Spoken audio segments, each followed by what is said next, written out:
when I was watching this movie, The Princess Switch, they had this dialogue that life is what happens when you're busy planning other things.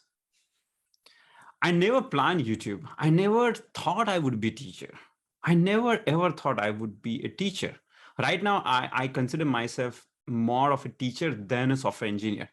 I just absolutely love teaching.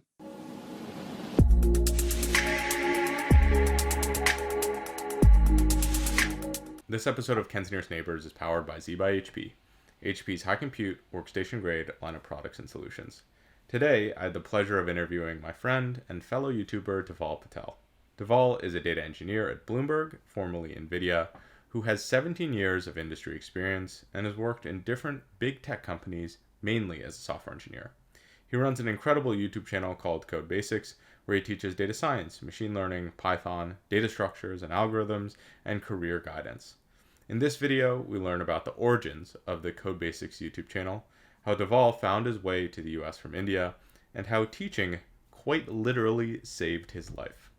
I hope you enjoy our conversation. I found it incredibly inspiring, and I just love talking to Dhaval. Well, thank you so much for coming on the Ken's Nearest Neighbors podcast. You were one of my first friends on YouTube. And for those that don't know, Dhaval runs the incredible Codebasics YouTube channel, which is a place where I go to learn a lot of information earlier about programming, and then now to really refresh a lot of my data science knowledge and techniques. So thank you so much for coming in, and I'm so excited to be able to share your story with the community. Thanks for inviting me, Ken.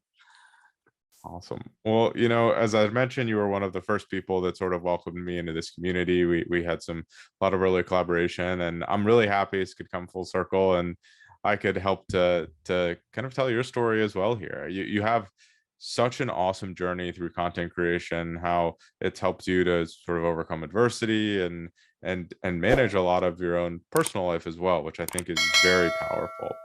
Before we get into that incredible story, I would like to first learn about how you got interested in data and the technology domain. Where did that interest start from? Was it this spark, or was it this slow progression? It was a slow progression. I graduated as a computer science student, as a computer science, BTech in computer science back in India in year 2003. So it has been more than 17 years that I have been working as a programmer. My interest in data came in play in only last few years when I joined Bloomberg, which is a major financial data analytics company. And I was hired in Bloomberg as a software engineer. But since we deal with a lot of data, you kind of play this, multiple roles. So although I'm a software engineer, part of me is a data scientist as well as data engineer and software architect. So I kind of play multiple roles in my job. So yeah, working in a company that deals heavily with data and analytics, that's where I got my interest in data analytics. I didn't plan it out. It just happened naturally. That's awesome. Well, I think, Bloomberg, I've had a couple of people from Bloomberg as well on the podcast before, and it seems like the company itself does a really good job at sort of sharing the work of software engineers and data scientists, which is kind of a unique thing. A lot of times they're siloed, but it seems like at that specific company, at least in some specific roles, there's some crossover, which I think speaks to sort of the broad nature of data science roles, right? You really never know what you get. And also there's an opportunity to make a lot of these things your own. Can you talk me a little bit through sort of your career progression? So for example, you mentioned that you grew up in India. How did you land your first role in the US? What was that journey like for you? I grew up in India, and 2003, I became I had my degree in BTech in computer science. Then I started working as a Visual C++ programmer. So I was building an application on handheld devices. This is before the iPhone and the whole smartphone revolution began. So then I was coding in Visual C++. Then I joined NVIDIA as a device driver programmer. This was again in India. So NVIDIA, we all know, it's a graphics card manufacturer. Back in those days, NVIDIA was mainly into gaming. I mean, they still design GPUs, but the purpose for those GPUs was to help people, improve their experience on gaming. And nowadays they're into deep learning and all sorts of things. But I worked there for 2 years as a device driver programmer. And then I came to US in 2007 on a consulting job. So I was working in UPS as a consultant. And again, I was doing their application development in Visual C++. So I've been this like C++ guy, who has worked with this statically compiled languages. And back in those days, these dynamic languages were not popular. JavaScript and Python were there, but they were not the main citizen. If you go It's to all any compiled, organization, right? yeah, it's all compiled, and you use JavaScript for some ad hoc things, for your website related things. And Python, no one even heard about Python. Although Python is an old language, many people think that Python is a new language. I think it was invented in 1995 or something. It is pretty old, but it was not popular at all. Then after working in UPS for 2 years, on one fine day, I got a job. I got a call from Bloomberg, and they had some position open for a full stack C++ engineer. I applied. I did not know about this company back in those days, and a friend of mine told me that, dude, this is a very good company. Like, just be serious in your interview preparation. I mean, as a young engineer, I was so naive and I wasn't serious about planning my career. So I took the things as it came my way. I did not plan things specifically.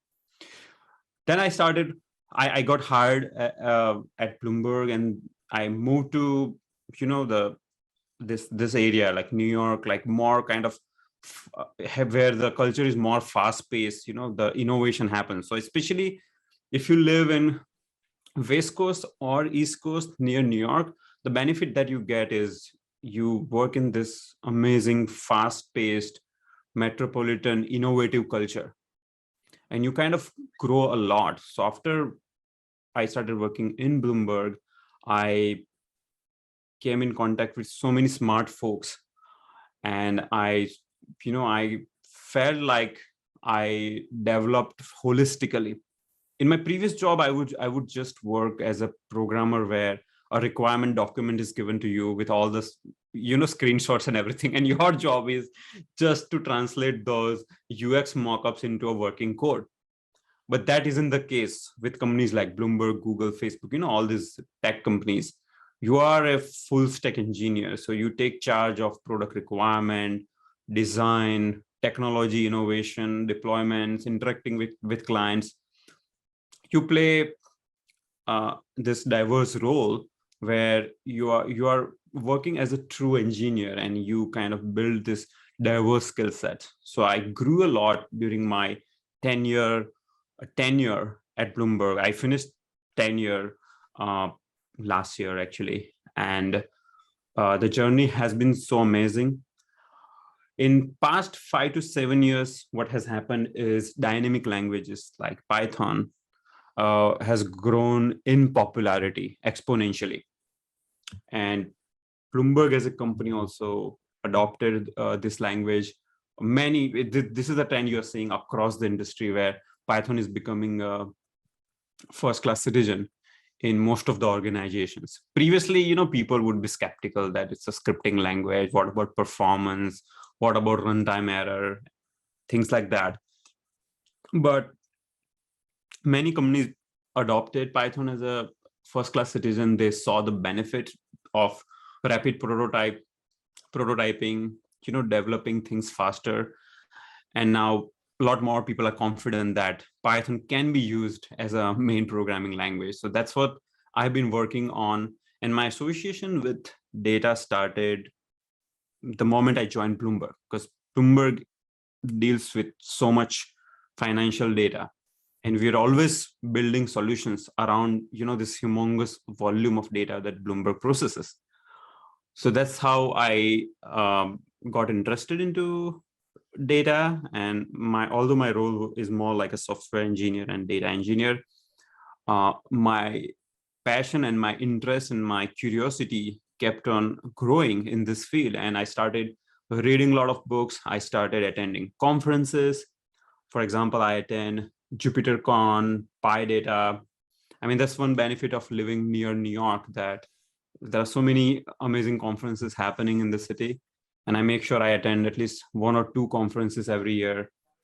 And then in my company also, we have a lot of internal trainings, internal seminars going on. So I always attend that. I learn a new thing every single day. I mean, that has been my habit, that I want to spend at least half an hour to 1 hour learning new thing. And yeah, the journey has been amazing so far as my career is concerned.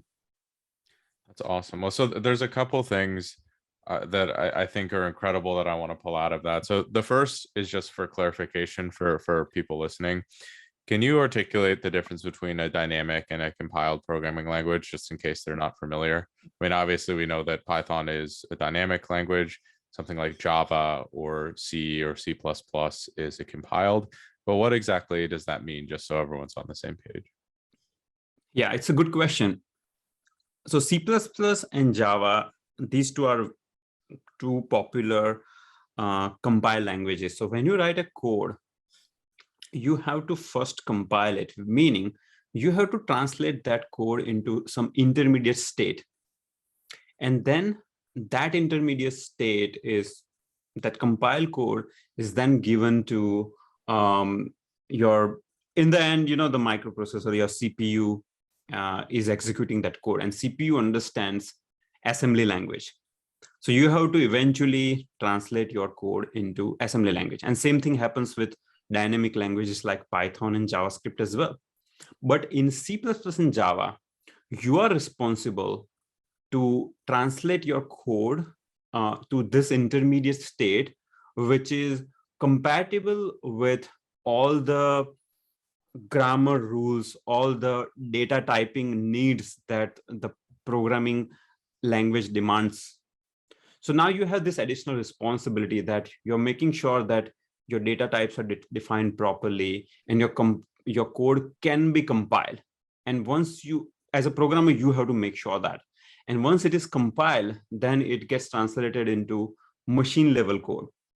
With languages like Python and JavaScript, which are also dynamic languages, or the other term that they use is interpreted languages, you just write code. You don't have to worry about compiling it. Eventually, it gets translated into machine code, but that additional responsibility is taken away from you. So the benefit that you get is your code development speed increases.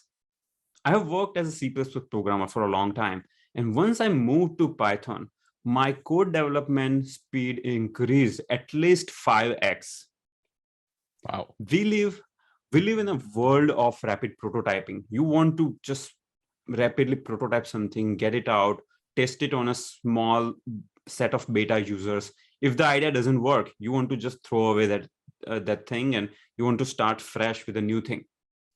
So in this agile world, Python and JavaScript dynamic languages help you get things out faster.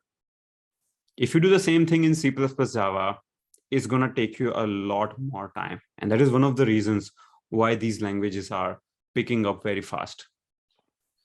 Awesome. And so from what I understand, on the flip side of that is that compiled languages, they actually run a little bit faster. That's why a lot of financial institutions still do a lot of things in C or in C++, is because the execution time is faster rather than like the necessarily compile time.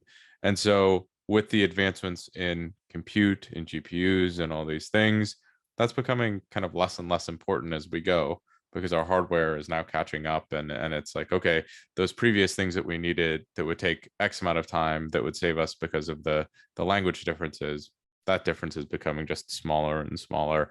And these languages that are, as you said, dynamic or interpreted are increasingly valuable. Something I also wanted to touch on and explore a little bit further is sort of that initial transition into the US? Like, what were some of the changes in sort of culture and the changes in um, moving in? I mean, you described that first role you actually got reached out to. How does someone set themselves up to be reached out to? Is it you're working in something that's in just such high demand that the capacity in the US cannot be met, and so people reach out to other countries to even bring them here? Or what would that process look like? What would be your advice for someone who wants to land a job in the US like that? Back in days when I came to US in 2007, it was a lot easier to get a job in US and directly come here. As of 2021, that situation is very different. So in 2007, I started working with a consulting company. So I applied from India in that consulting company. And I had a couple of my friends already working in that company. So networking definitely helped me. And they had good experience with this company. Of course, you are going to the other part of the earth, like US and India, they're like so far apart. Not close. They're not close. Yeah. I want to meet my parents. I have to travel 22 hours in a plane. It's a long journey. And the culture, everything is so different here. So 2007, through my network, I came in contact with this consulting company, and they were hiring programmers. And at that time, of course, even today, the demand of programmers is even increasing day by day. But at that time, there were not many people who were trained to be a computer programmer. And being programmer in C++ and Java is a little tough, actually. Nowadays, people attend this 3-month, 6-month boot camp. They learn Python and some language, and they'll just get started with their programming career easily. They get even a job. Back in those days, when you're dealing with C++, for example, you have to do memory management on your own. You have to deal with pointers and stuff like that. Malloc and segfault and all that. It's not fun for sure. And not many people could do it. So that role was in demand. And obviously, US had so much demand for computer engineers that through these consulting companies, it was easy to come here. So that's how I came here, started working at UPS as their application developer. I still remember, when you get this UPS, this brown box package, that sticker that you get, the shipping label. I mean, I was working on that application that would print that shipping label.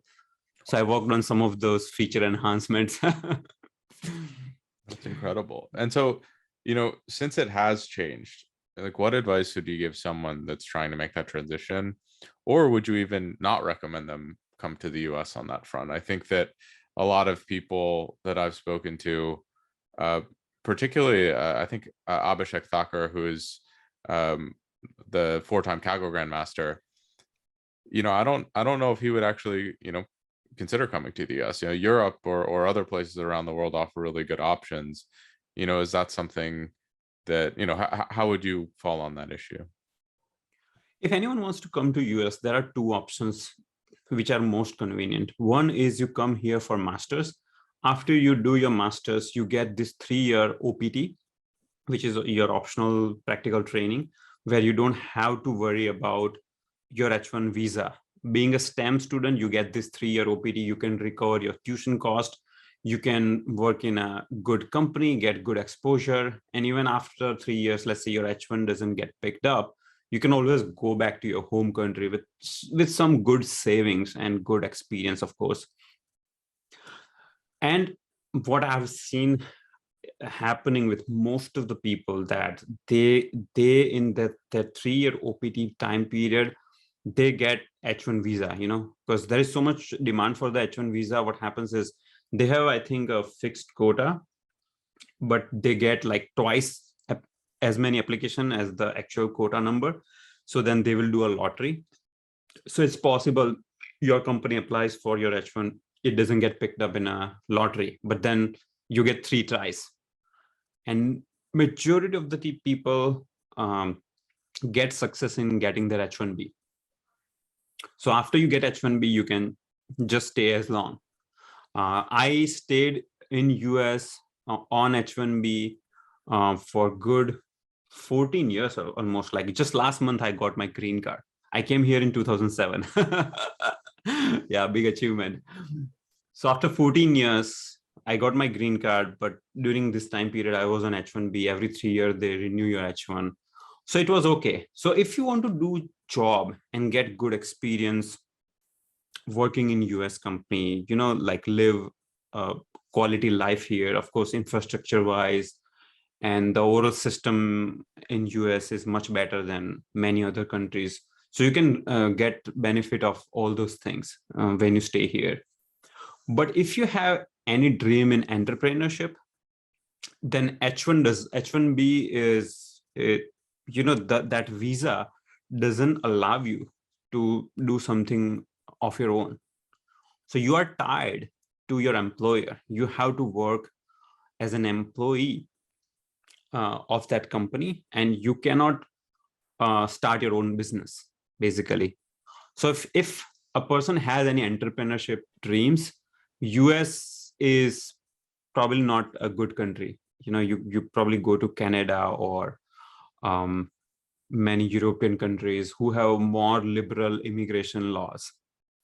If you're, yeah, I would suggest first you explore in your own country. For example, I'm from India. India is booming. So many startups, like we had, I think, more than 20 unicorns recently in India. The companies who had more than 1 billion valuations, those startups. So Indian startup ecosystem is improving very fast.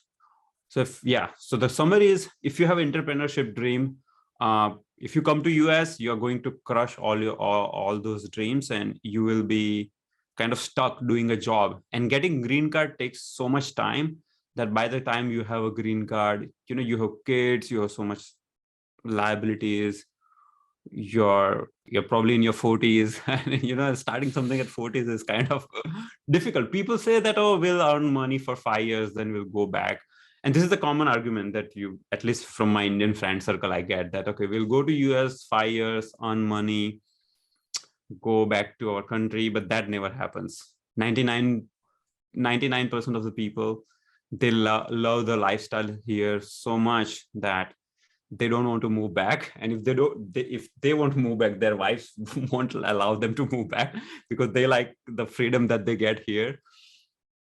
So yeah, that's the summary. If you have any entrepreneurship dreams, US H1B, it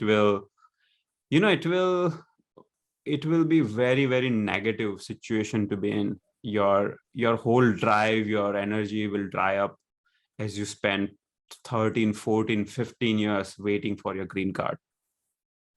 Yeah, I think that, that's something, unfortunately, I learned early on, is that if I'm not following sort of my more entrepreneurial things, that I wasn't quite as happy as I could have been. And I can't imagine the frustration that, you even felt when there are things that you want to pursue that you're unable to because your lifestyle sort of hinges upon it. On a more positive note, I'd love to focus on some of those entrepreneurial ventures, namely your YouTube channel. That to me is something, after you've gotten your green card, you've been able to start monetizing, and you've been able to create this into a business rather than it being just a hobby and an incredibly successful hobby, I might add. But I'd love to hear that story and how you first got into creating content. And you've helped hundreds of thousands of people around the world with the content and the value and the education you produce. What was the onus for that? What was the story behind that? Back in 2011, I was diagnosed with this uncurable autoimmune disease called ulcerative colitis. And the way that disease works is your immune system mistakenly attacks your colon, thinking that it is an outside agent, kind of complication that you get into when you have an organ transplant situation. So my immune system switch triggered in my body. I don't know why. Doctors don't know. I have consulted 10 different doctors. No one knows. And because of that, my colon starts getting ulcers. So if you look at the colonoscopic picture of my colon, it's just full of ulcers. I get a lot of bleeding. I lose a lot of weight. I get nutrition deficient as my colon is not able to absorb nutrition properly from the food. And your travel is restricted because you are having this constant bloody diarrhea. You have to go to bathroom like 10, 15 times a day. You can't travel. You're pretty much restricted in your home. It's just a very, very like horrible health condition. I never heard of that before, but I started getting blood. I did my colonoscopy. That's when doctor told me. I didn't know even what is that thing, ulcerative colitis. Then I Googled it, and I realized that the life has thrown a curveball at me, and now I have to deal with it because there is no cure for it. So the only thing that doctor suggested was taking steroids, which will suppress your immune system, and you feel a little better. It doesn't cure your situation basically. As long as you take steroids, you get some relief from your symptoms, but then taking steroid comes with a huge cost. The steroid that I was taking, it's called prednisone. They say it's like the most dangerous drug ever invented by humankind. So that drug has a lot of side effects. And I was taking that in a heavy dose, like 40 milligram. And I remember there was a time where I was taking 50 milligram a day. So it will make your bones fragile. I have a friend who took this for a few days, and he was sitting in his chair, and he got a fracture in his hip, and he has to go through a hip replacement surgery. I mean, that drug is that bad. So I knew that my health is going downhill. My future looked pretty gloomy because I was a young guy, like 29-year age, and now I have to go through this mess. I lived a very clean lifestyle. I was very controlled. I ate homemade food. My stress was under control. I was exercising. Everything was good. My family genetics is awesome. But still, I mean, I kept on thinking why this happened to me. And I couldn't get this answer. So 8 years from 2011 to 2016, I suffered a lot. I lost so much weight. And, then I was looking at the future that I was going to have with this disease. It looked pretty gloomy. My doctor said that eventually you will have to either surgically remove the colon, or you might get a colon cancer even, because this constant inflammation is not a good thing. So I was looking at this dark, gloomy future. And one day I was driving to work, and I was listening to Pat Flynn's famous Smart Passive Income podcast. And one statement that he told me just struck chord with me, which is, it doesn't matter what happens to you, but what matters is really how you react to that event. So this horrible situation, health condition happened to me. I mean, I couldn't control it, but the thing that I can control is my reaction towards it.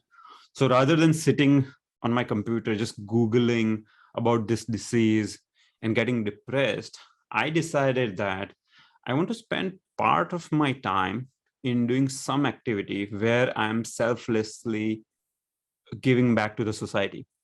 Because they say that when you selflessly giving back to anyone, it kind of gives you this sense of purpose. And having that sense of purpose, directly or indirectly, it helps in your health, both like physical as well as your mental health. For me, the most important thing was my mental health. My physical health was screwed up anyway, but then my mental health was something I could control it. But then I have this 9 to 6 job. I cannot travel. How do I help people? Well, I have learned programming. I'm good at programming, and I have learned so many things. Maybe I can share those things with the world. Now, one option is you go to public library, start teaching, a bunch of people who wants to learn coding. But my travel was restricted. I couldn't go out of my home. So YouTube as a platform started growing exponentially back in those days.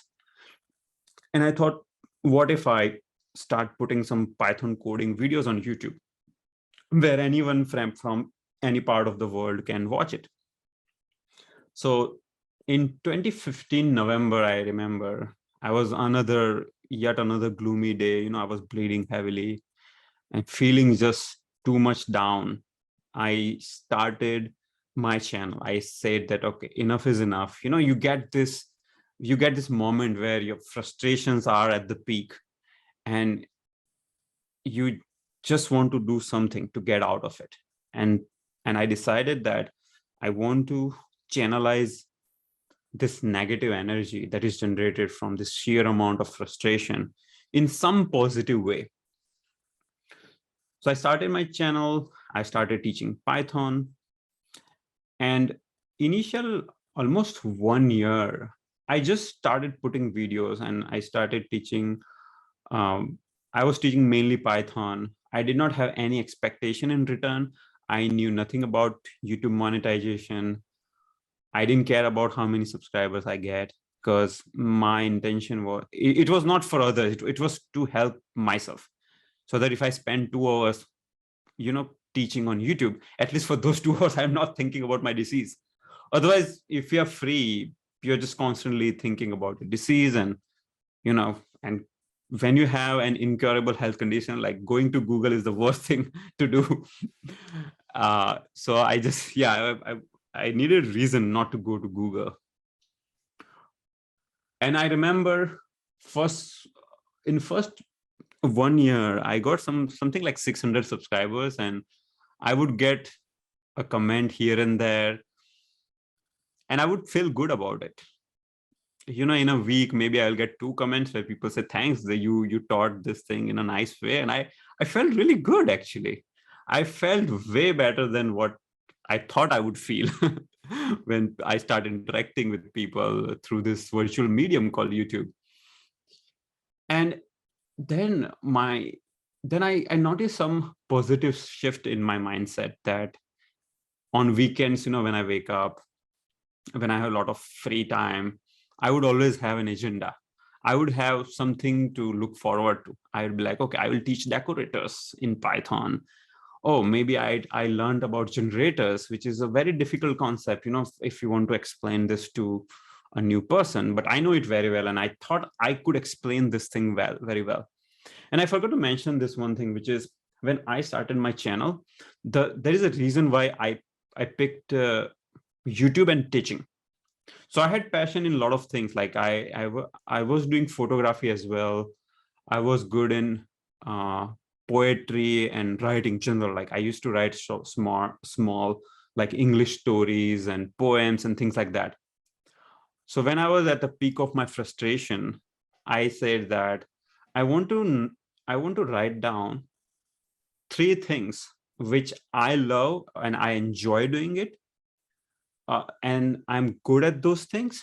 And the third thing is, kind of that definition of ikigai, where the thing which you are good at it, you can make money out of it. I didn't think about money. For me, my money was, the positive outcome that I can get in my health. So that was my return. And third thing was selflessly helping people. And when I noted down all these 3 things, what I realized is teaching was something I was good at it because in my past jobs and even in my college days, I had received few compliments. It was not like a major appreciation, but I had received few compliments that you explain things really well. So I note down all those points. I did like little retrospective on myself in my last 10 or 20 years journey.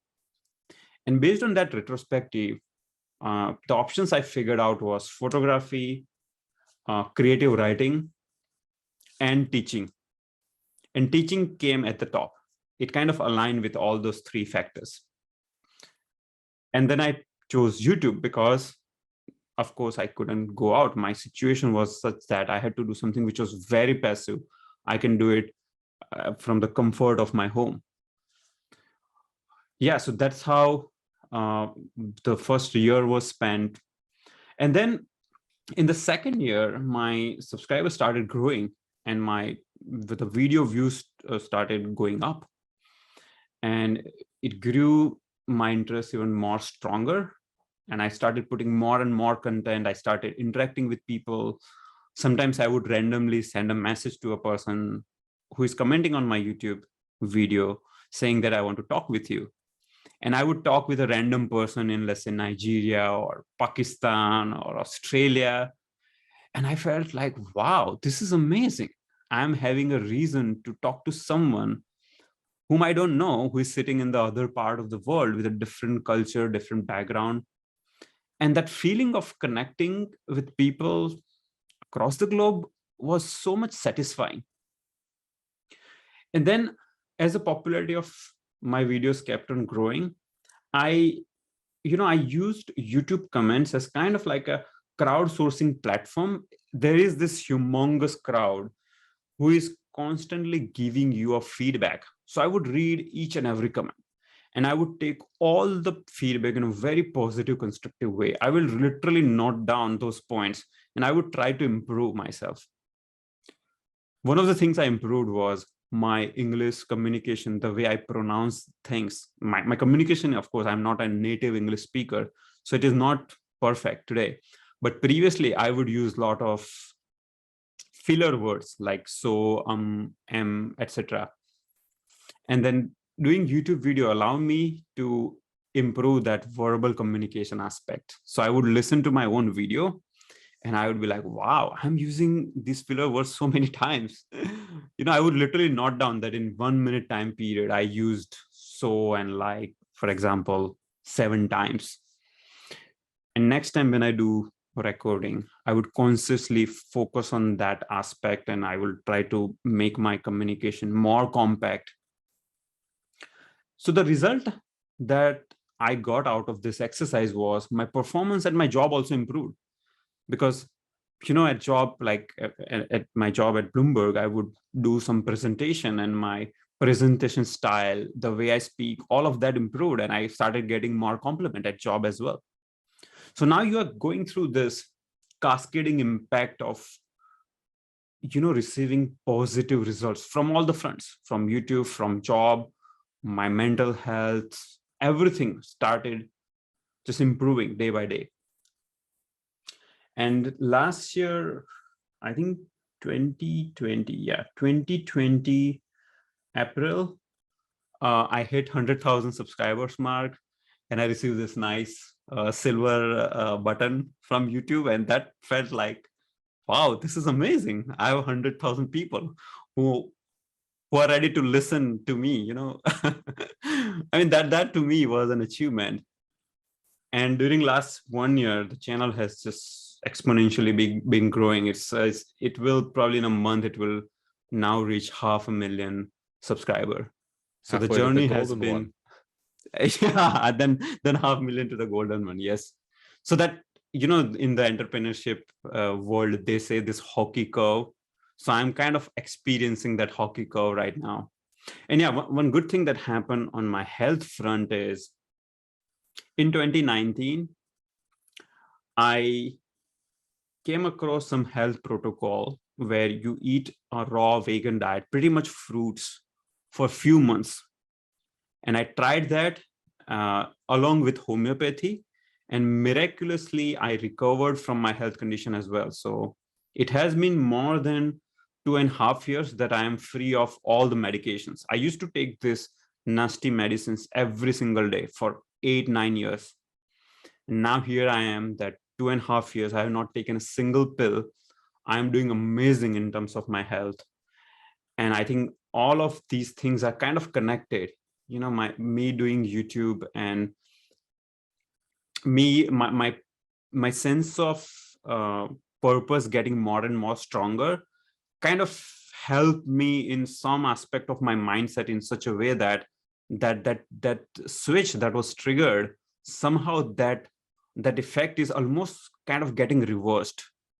And I'm getting into this state of perfect health where I'm almost forgetting what colitis is. I'm like totally 100% free of all the symptoms, not taking any medication. My career is on the rise. I got my green card as well. Bonus news. So everything is so good now. This episode of Ken's Nearest Neighbors is brought to you by Z by HP. HP's high compute, workstation grade line of products and solutions. Z is specifically made for high performance data science solutions, and I personally use the ZBook Studio and the Z4 workstation. I really love that the Z line can come standard with Linux, and they also can be configured with the data science software stack. With the software stack, you can get right into the work of doing data science on day one without the overhead of having to completely reconfigure your new machine. Now back to our show.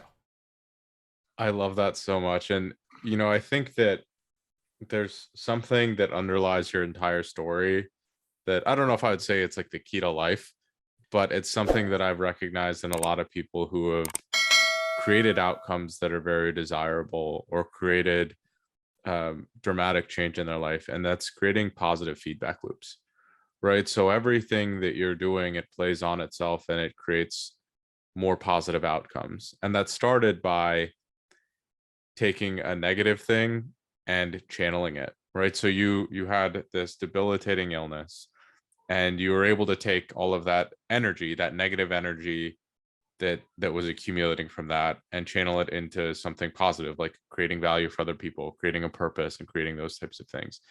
And that kicked off this entire cascade of, okay, you're creating value for other people are appreciating that.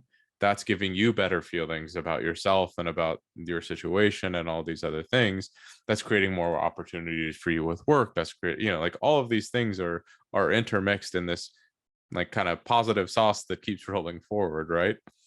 And to me, that is transformational in anyone's life if they can figure out how to get the ball rolling. I think it's like the flywheel effect, a lot of people call it as well, because things just start feeling sort of effortless once you get momentum.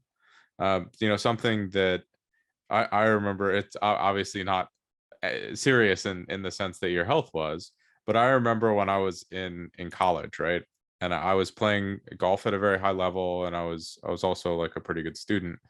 And whenever I would play a bad round of golf, right, I would get so frustrated, but then I would just start studying because I was like, I suck at golf. That's not going to work out. I better hit the books or whatever it might be, right? And then if I ever had any bad academic performance, I would go start practicing my golf, and like those things fed off each other, right? Like we were able to create motivation or excitement or something, and like positive outcomes out of a really negative thing. And to me, that's what like balance in life is, right? If something is not going well in one area of your life, you have these other things that you can rely on. There's other places where you can focus that energy that create more positive outcomes.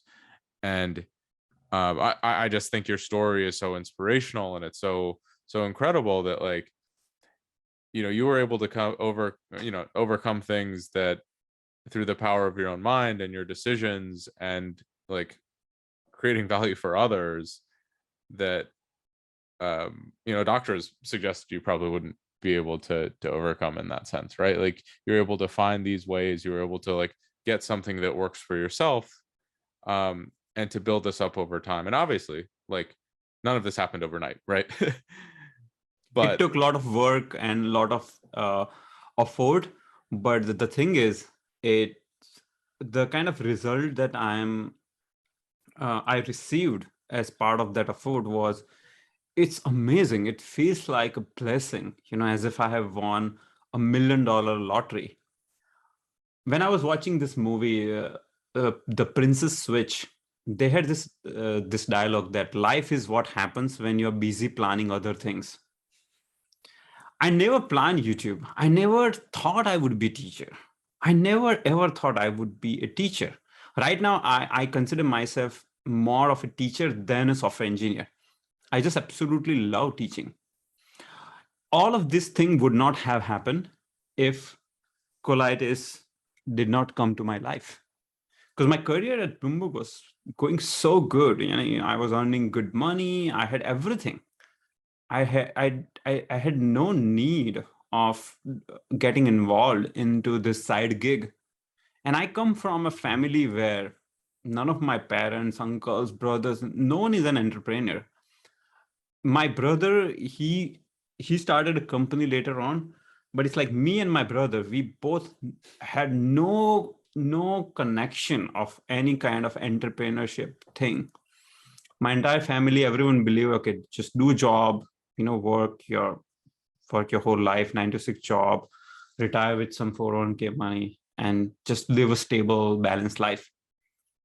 So all these things would not have happened if this disease didn't come to my life. So if I look into my past and if I think about all these things in a retrospective, I feel lucky that I got this disease. And after I got disease, so many amazing things happen. Of course, it was a bumpy ride, but it was well worth it. If this didn't happen, I would be doing pretty good in my career. I would be just doing my regular 9 to 6 job. And this side thing which I built up, that would have never happened. And when I was going through this horrible moments of suffering, I mean, of course, I was into book reading and all of that. So I heard about all these things that, okay, you channelize your negative energy into positive, something good happens. But at a deeper level, at a deeper level, I'm telling you, and whoever is listening right now, and if you are going through any negative experiences or frustration in your life, and even if you know this principle that one can channelize negative energy into something positive, still at a deeper level, you have this doubt that this is just a motivational bullshit. This works for just few lucky people. But I'm a living example. Here I'm an average person, that these principles are like law of gravity. They work 100%. So if you are going through any frustration in your life today, I'm telling you, you are probably a lucky one, and you have this chance to channelize that frustration energy into something positive. You have the chance. Now, how you make good use of that chance is up to you. I'm not saying people who are going through negative emotion, they will end up doing good. They will end up having a very dark future as well. But the good news is you have this chance, which is not offered to a regular person who is not going through struggle. So imagine you are in good health, you have stable job, you rarely have this motivation to do something extra in your life. So then you are in this pool of unlucky people. And if you want to get out of that pool, it either requires a lot of like self-motivation, which has to come from within, or you go through this horrible experiences in your life where you don't have now any option, but you have to do something to get out of this mess. So yes, if I talk to someone who is going through a lot of negative experiences, the first thing I tell them is, you are one of the lucky ones that you are in this situation. Now you have this opportunity to do something good and channelize your negative energy into something very positive, creative. So it is up to you if you want to take an advantage of this opportunity that is being offered. And we live in a world where the world is becoming more flat. Look at this metaverse thing that is coming up. It's going to make the world even more flatter. So it doesn't matter if you're living in a remote town of Egypt or you are living in San Francisco, in a family which is very well to do. Now, both of these people have equal opportunities. Internet is offering you these equal opportunities. So if you're living in today's time, you have a lot of opportunity. You have a lot of ways to build something, either a startup or side gig, or even advance your career or creativity, anything. You have so much opportunities and all the resources are there. For example, we both teach data science. Back in those days, if you want to, learn data science, you have to go to Very few resources. You have to go to universities, pay a lot of fees. Nowadays, you can learn it for free. See, if you are determined, I'm telling you, you don't need any degree. Internet has all the resources available. You can become a data scientist working in Google or Facebook just based on free resources. I'm not talking about those e-learning paid courses, free resources, you can do it. So you are offered so much, you have this advantage almost, that if you're not making good use of this advantage, it's kind of a shame on you.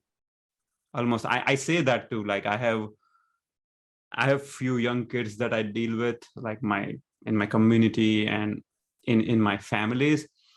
And when I see these kids getting distracted on like Snapchat and video games, and I'm like, I feel so bad. When I was young like you, I didn't have these many opportunities. And here you are, you all have so much opportunity. You're just wasting like these opportunities which are offered to you. Yeah, I mean, I think that there's something so powerful that like it's all out there, right? I mean, the internet is this vast place where you can learn all this information, and absolutely like the deck is stacked against some people in some ways with opportunities, whatever it might be.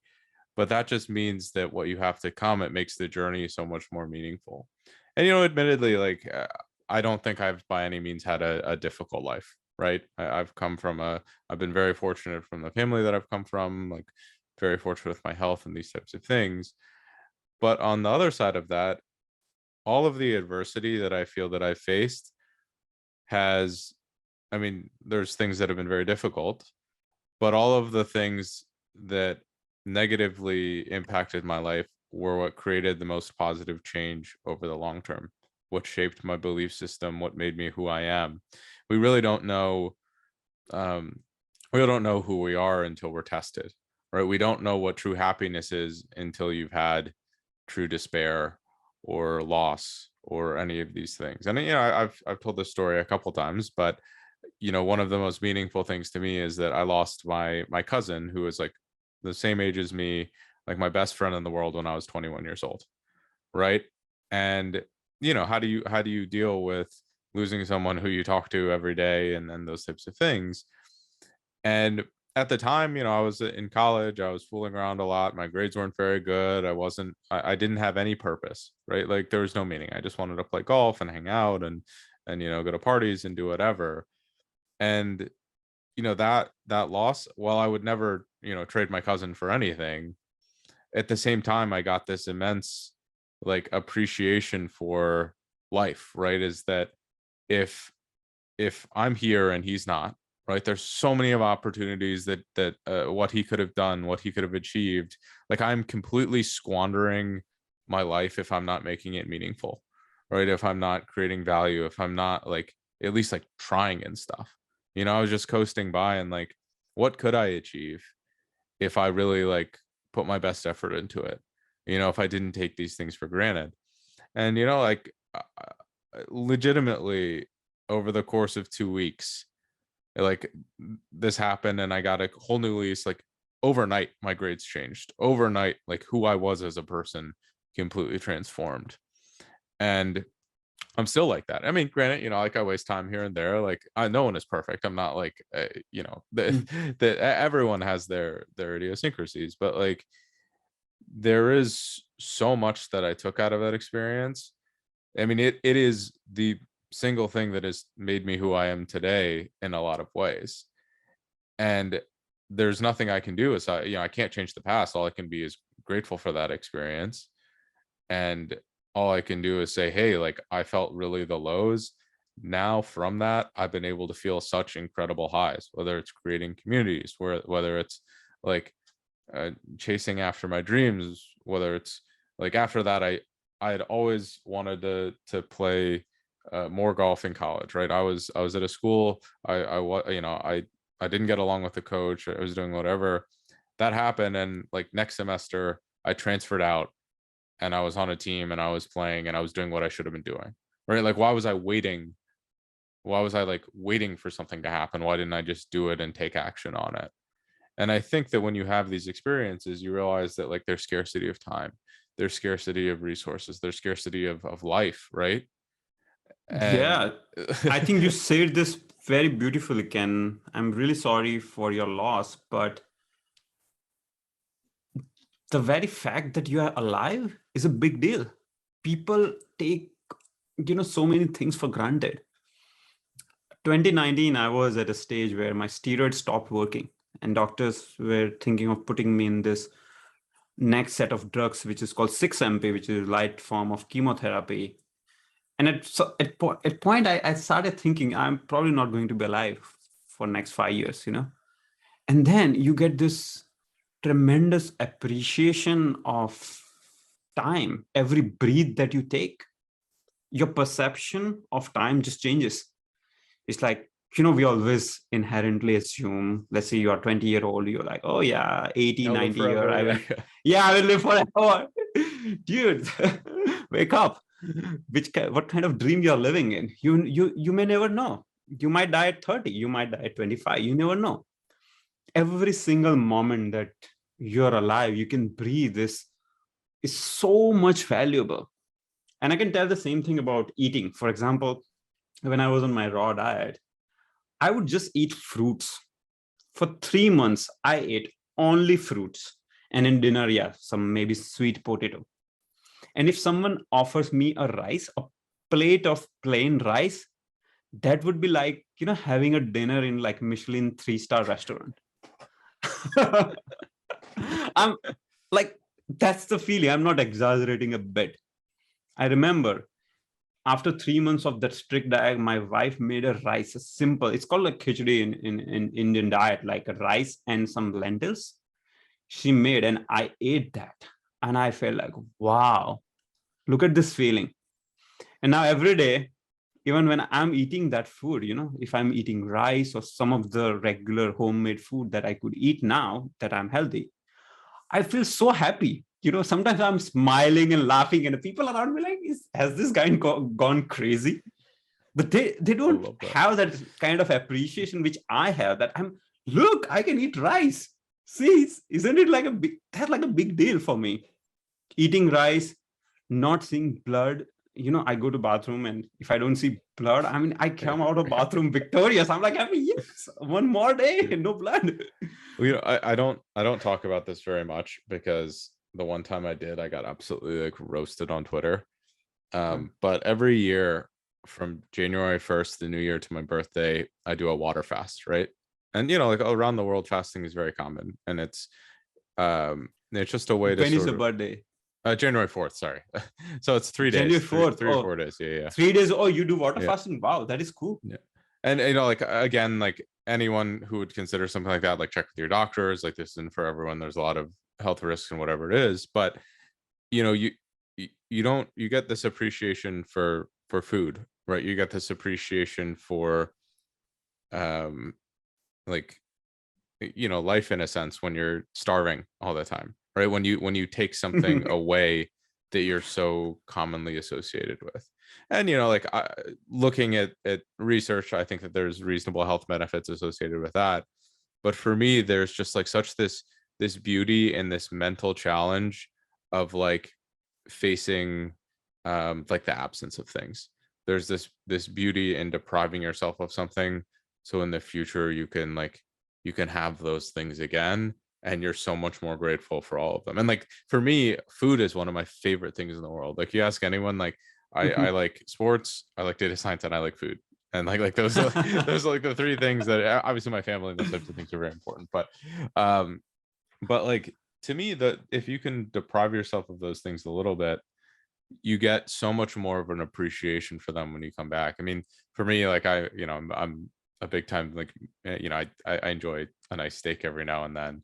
And I remember like the first bite of steak that I take after not eating for a couple days, or any food really, like even just the smells are so much more intense. Like the amount that I feel like I live is just so much more intense about everything, right? And I think people can get that in any area of their life. I mean, you don't have to deprive yourself of like data science, right? but on the flip side, if we're looking to learn a new skill, or we're looking to some of these other things, like we should be so immensely grateful that like resources are available, that you can learn these things, that there is a domain, this field that we're also interested in, and there's opportunities. And rather looking and saying, hey, this market is saturating, it's growing real quickly, like people are still getting jobs. Like I'm grateful that there are still opportunities. I'm grateful that the domain is growing 20-50% year over year. I'm grateful that, like, holy cow, like if I really apply myself and I beat other people out for this position, I've really proven myself in this career. I've really made something of myself. I've been able to accomplish this thing. What can I build on? And building those little things into your life. Again, I'm not recommending that anyone does a fast like I do, but doing these things, these mini accomplishments, to say you did it, or to do things that were outside of what you thought were possible before. That's how you create, or you start to create, these positive feedback loops that we described before. Is you have these little wins, and these little wins become big wins, and they just continue to grow and escalate, and then you're smiling and healthy, and you have a successful YouTube channel, and just like yourself. So Yeah. And water fasting, I have also tried water fasting like 2 days, 3 days before.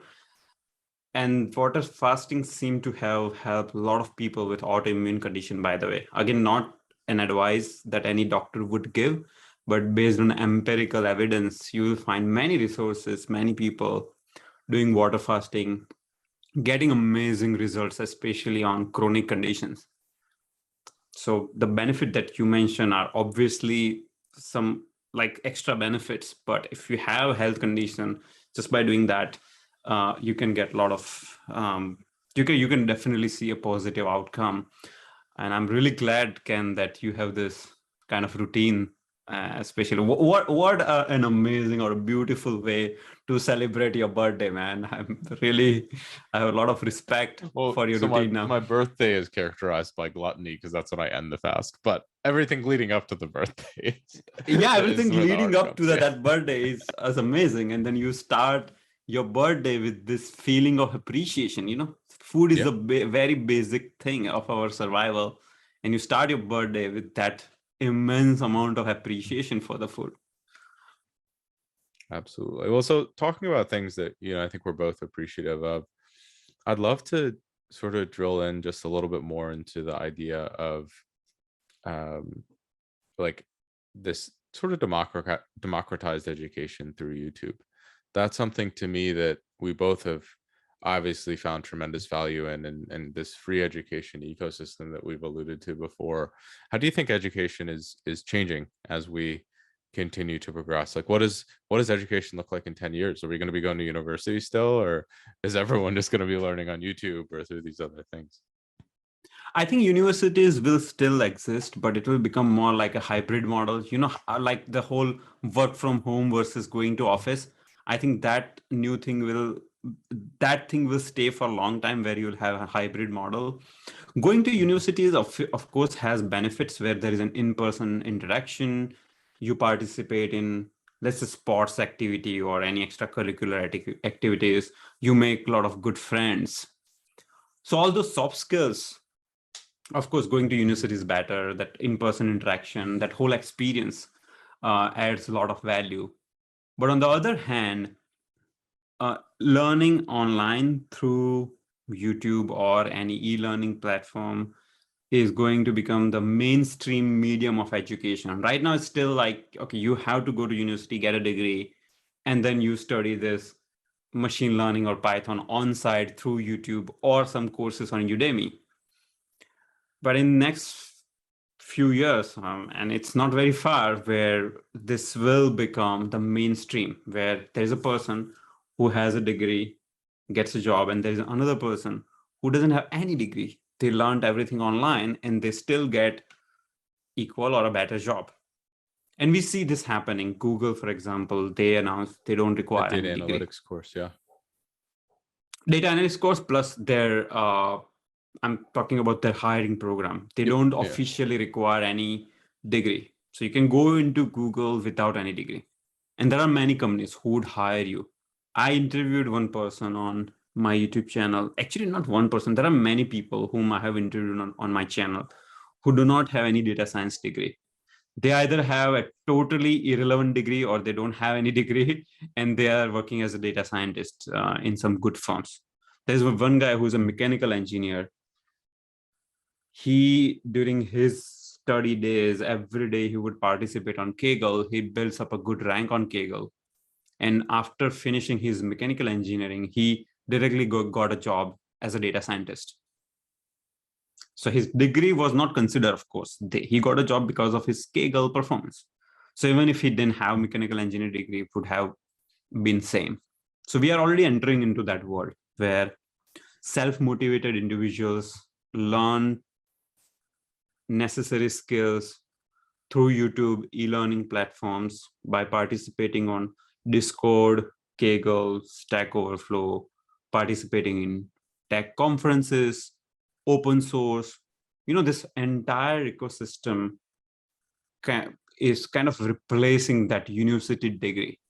And university education is so costly. I agree. Like you spend like 4 years, let's say 4 years computer science. On average, how much is the cost in US right now? Around probably let's at say least $20,000-$30,000 minimum. 20,000-30,000, right? So if you spend 3 or 4 years, you're spending more than 100,000. And on the other hand, you see people who after that 12th grade just spend like 1 year or 1.5 year in the self-learning path, and they get a job after 1 or 2 years. So not only they saved money, they start earning much earlier, and they start gaining the real life industry experience much earlier. I have a Discord channel, more than 8,000 people, and I have few of my mentors who are kids actually. There's one guy who just finished his 12th grade, and the way he talks, the way he helped people solve Python problems, I mean, I would hire him in my team. He's that capable. We don't need his degree.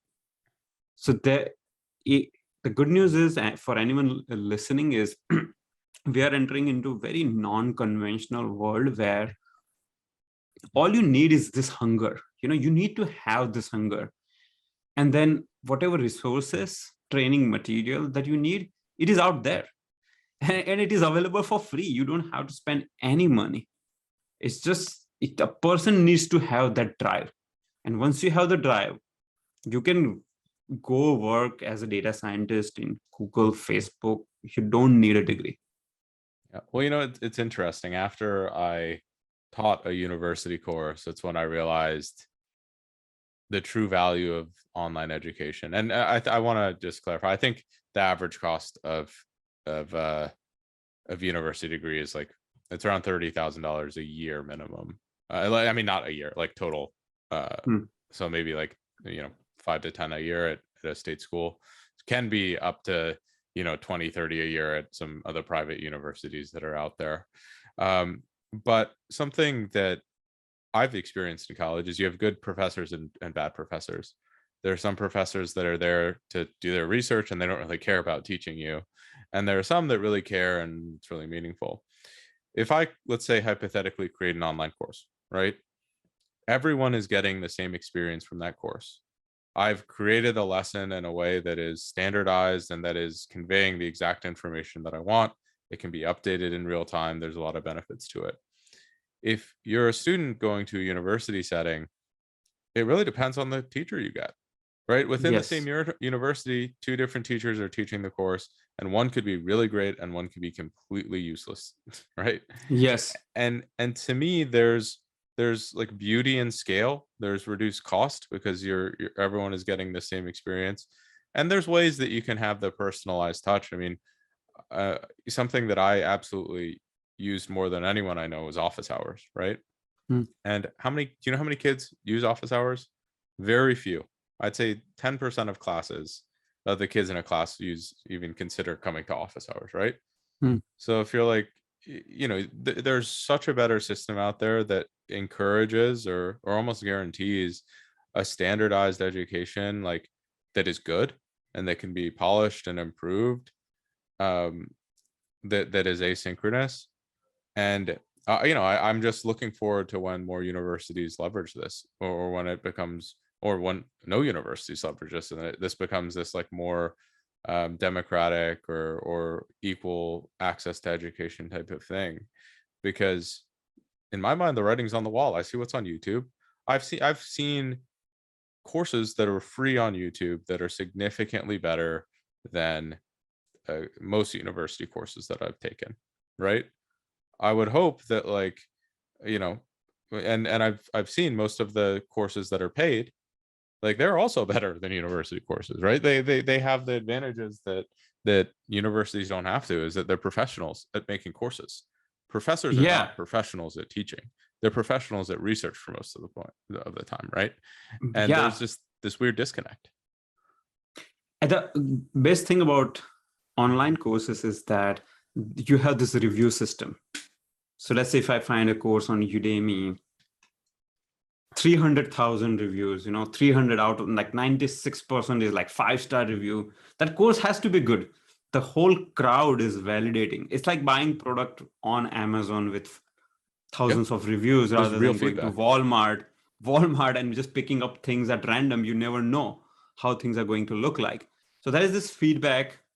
Then there is, as you mentioned, there is this personality style, right? So and let's say you go to YouTube, you look for data science educators, you'll find many. Then based on the personality, some educators might sync up well with you, because there are some people who are visual learners. There are some people who want to go more in depth. Let's say if you want to become a research data scientist, you want to go more in depth in math and things like that. If you come to my channel, for example, my channel is more for beginners, where I teach in a visual way, storytelling, not too much detail into math and things like that. So now you can pick the teacher that you like. It's almost like a matchmaking. You are kind of doing a matchmaking with the kind of teacher that you want to learn from. And the other thing is, you have control. Let's say you're watching my gradient descent video. You're 5 minutes into the gradient descent video, and you don't understand few basic concept of derivatives. Now you can pause, go to this another amazing channel called 3 Blue 1 Brown. The guy teaches math in an amazing way. You can clear your concept on derivative, come back and continue, and now you have a very effective learning. If you are in a class, you have to attend that class for 1 hour. Now you don't have fundamentals of your derivatives clear. So after first 5 or 10 minutes, the rest of the things are going to bounce from your head, because you have not satisfied prerequisite, and the teacher is not going to stop you, because out of 30 students, now you are one of the students who do not know derivatives. But with online learning, this kind of customization is possible. And this is what even I do. Like when I'm learning new things, I learn things online. Whenever I hear any jargons on any prerequisite, I would just stop that video right there, go to other resources, learn the things, clear those prerequisites, come back. It's very effective learning. And when I compare this with the traditional university model, like I see like so much waste, in terms of even your schedule. Let's say, for example, I don't, after lunch, I don't like want to learn anything. I feel sleepy. And now you are in university, you're feeling sleepy, and your teacher is teaching you a most difficult concept in math.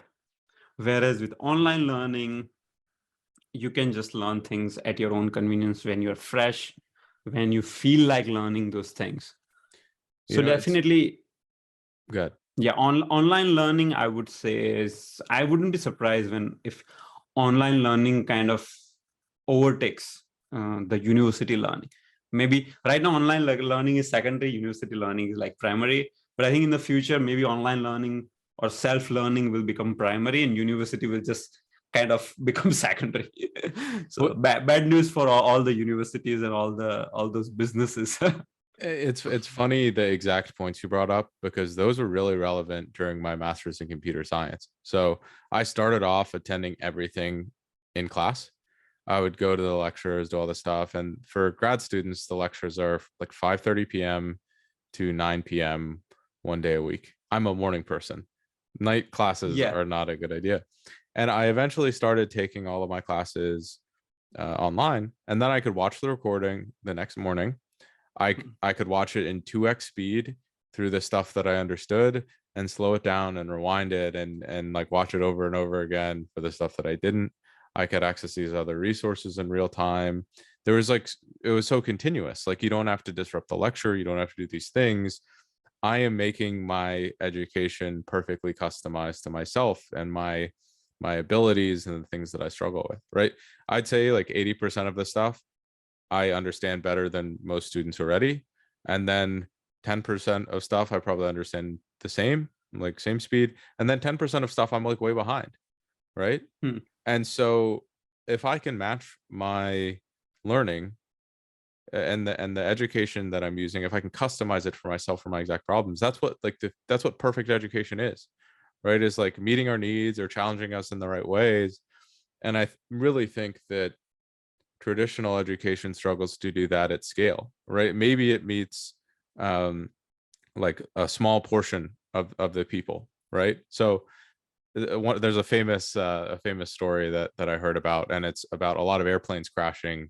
I think it was in World War One, or I think it was World War One, right? And what they realized is that for the pilots, all of the seats were designed for the average pilot, who is maybe 5'9", X amount of pounds, and all these things. And they're like, oh, that'll fit a lot of people, right? The problem is that the number of people who are precisely at the average height and weight is very small, right? It is the highest bar of like the histogram that we draw, but it's only one bar. You know what I mean? So you're looking at maybe like 2% of the population in a normal distribution based on how large your range is. So we're designing, all of education to meet 2% of people effectively, or this very small Yes. percentage of people, when if we made it more flexible, everyone would be getting so much more benefit out of it. And again, like, not to beat a dead horse, but I absolutely like think that is what online education really serves to do. And in anything that I create, it's what I hope to achieve going down the road, is like, how do I make this useful to as many people as possible? Difficult task, but I think one of the most meaningful and practical ones that's out there. Yep. Totally agree. Awesome. Well, Dhaval, this was incredible. I've asked all the questions that I have on my end.